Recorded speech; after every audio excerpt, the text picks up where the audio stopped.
Pour manger, en agriculture, la production d'une tonne de blé engendre environ 110 kg d'équivalent carbone, provenant pour 25% du NO2 issu des grains et pour 75% du CO2 issu de la production des engrais et des pesticides et du carburant du tracteur. Pour produire une tonne de carcasse de bœuf, c'est-à-dire de la viande avec os, ça engendre environ 4 tonnes d'équivalent carbone, plus de 10 pour le veau, provenant pour partie du méthane engendré par la digestion, et pour partie des émissions liées à la culture des céréales et des fourrages pour le nourrir, sachant qu'en France, l'essentiel de la culture céréalière sert à nourrir les animaux. Pour une tonne de viande de volaille, 0,5 à 1,5 tonnes d'équivalent carbone selon la volaille et sa qualité.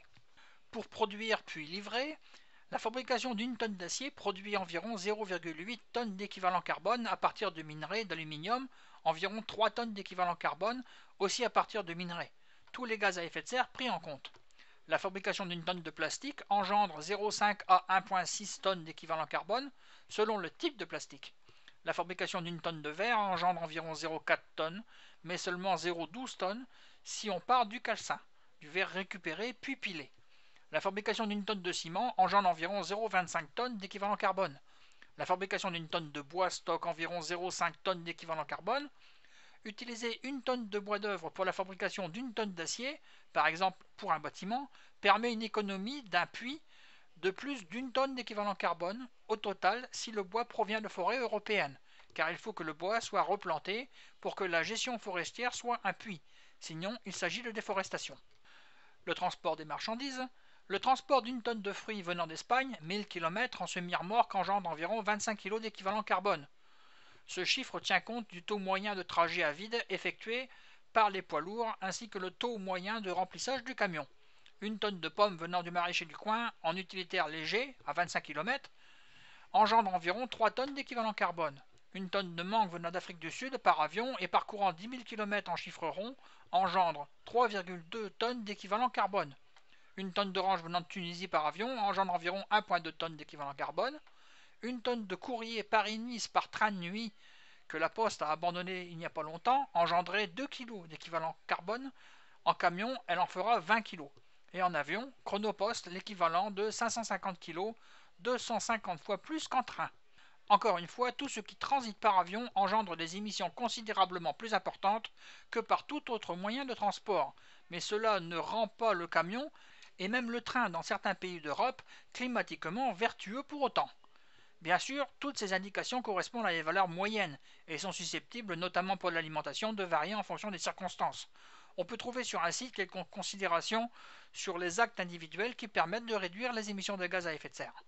À la suite de l'écoute de ces quelques chiffres, j'espère que l'auditeur acceptera qu'il semble difficile que les émissions puissent être fortement réduites par l'action de je ne sais quel homme politique courageux et clairvoyant qui n'aurait qu'à faire ce qu'il faut pour que les émissions baissent sans que nous nous privions de consommer ce qui nous plaît pour autant. Ce qu'il y a d'intéressant, c'est de savoir combien de gaz à effet de serre il y a dans notre poubelle.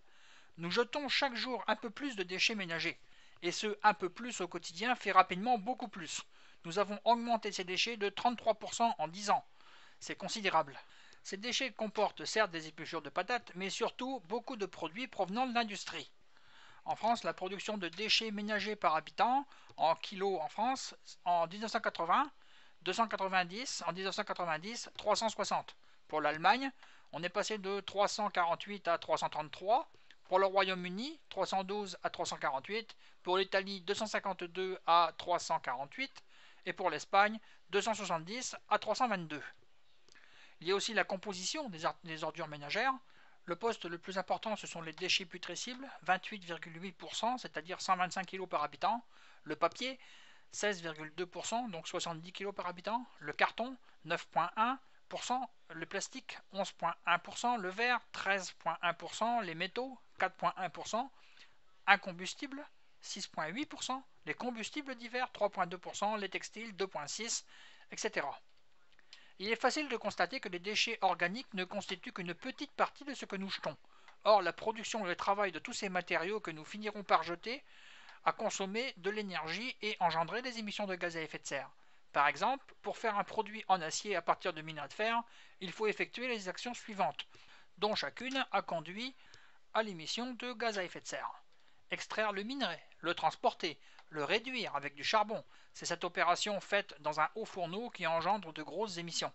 Le purifier, à l'oxygène par exemple. Le laminer, l'étirer. Transporter l'acier produit jusqu'à son lieu de deuxième transformation pour en faire des canettes, des boissons ou des portières de voitures. Effectuer la seconde transformation et enfin transporter le produit fini jusqu'au magasin. À chaque stade, on peut associer des émissions plus ou moins bien identifiées. Le problème de méthode survient lorsqu'une même opération sert à plusieurs choses à la fois.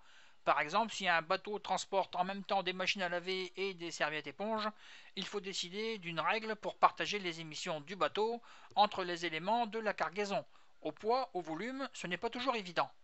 Cette précaution rappelée, voici des ordres de grandeur d'émissions. En kilos d'équivalent carbone, tout gaz à effet de serre pris en compte, lié à la production d'une tonne de matériaux de base. Une tonne d'acier à partir de minerais produit 850 kg d'équivalent carbone. L'acier à partir de ferraille, 300. L'aluminium à partir de minerais, 3000. L'aluminium à partir de ferraille d'alu, 600. Le verre plat, 400. Les verres bouteilles, 120. Le plastique de base, les polyéthylènes, les polystyrènes, le PVC, le PET ou l'UHMW ici dans nos standards, va générer lui de 500 à 1600 kg par tonne produite. Le papier et le carton 500 kg, le ciment 250. Ainsi, quand nous achetons 1 kg d'acier d'emballage, supposé fait de partir de minerais, qui finira à la poubelle, nous serons à l'origine au mieux de 300 g d'équivalent carbone d'émission si cet acier est recyclé. On voit donc que le recyclage ne signifie pas une suppression de l'impact, et de 850 g au pire si cet acier était neuf et donc pas recyclé. Mais les déchets sont à l'origine d'autres émissions. Les déchets putrescibles, déchets organiques, papier et carton pour l'essentiel, qui sont mis en décharge, conduisent à des émissions de méthane en se décomposant. Or, le méthane est un puissant gaz à effet de serre. Les déchets combustibles, plastique, papier, carton, conduisent à des émissions de CO2 lorsqu'ils sont brûlés. Et pour le plastique, fait à partir de pétrole, il s'agit de carbone fossile. La valorisation permet cependant des économies. Il est possible de récupérer les matériaux, acier, alu, papier, mais cette récupération nécessite des processus qui conduisent quand même à des émissions. Dans le cas du papier et du carton, le bilan d'ensemble est à peu près identique à une fabrication à partir d'éléments neufs. Il est possible de récupérer la chaleur de la combustion pour en produire de l'électricité et du chauffage urbain. Il est possible de récupérer le méthane des déchets qui fermentent pour en faire aussi de la chaleur et de l'électricité. Toutefois, la valorisation ou le recyclage ne rendent en aucun cas le fait de jeter neutre. Il reste de loin préférable de ne pas jeter, donc d'acheter des produits peu emballés.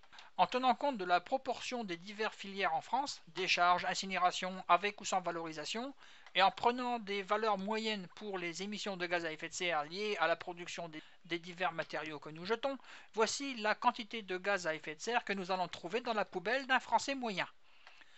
Pour 125 kg de déchets putrescibles par habitant et par an, ça donne 0,17 kg d'équivalent carbone par kilo jeté. Ça génère 21 kg d'équivalent carbone dans la poubelle. Le papier carton, pour 110 kg par habitant et par an, ça génère 0,58 kg d'équivalent carbone par kilo jeté, et ça génère 64 kg d'équivalent carbone dans la poubelle.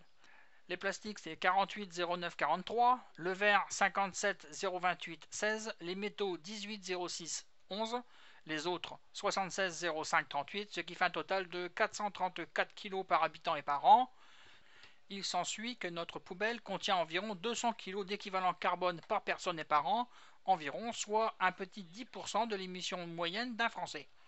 Diminuer fortement la quantité des choses que nous jetons, et par voie de conséquence la quantité d'emballage que nous achetons, représente donc une marge de manœuvre qui, sans être suffisante, n'est pas totalement ridicule dans l'ensemble.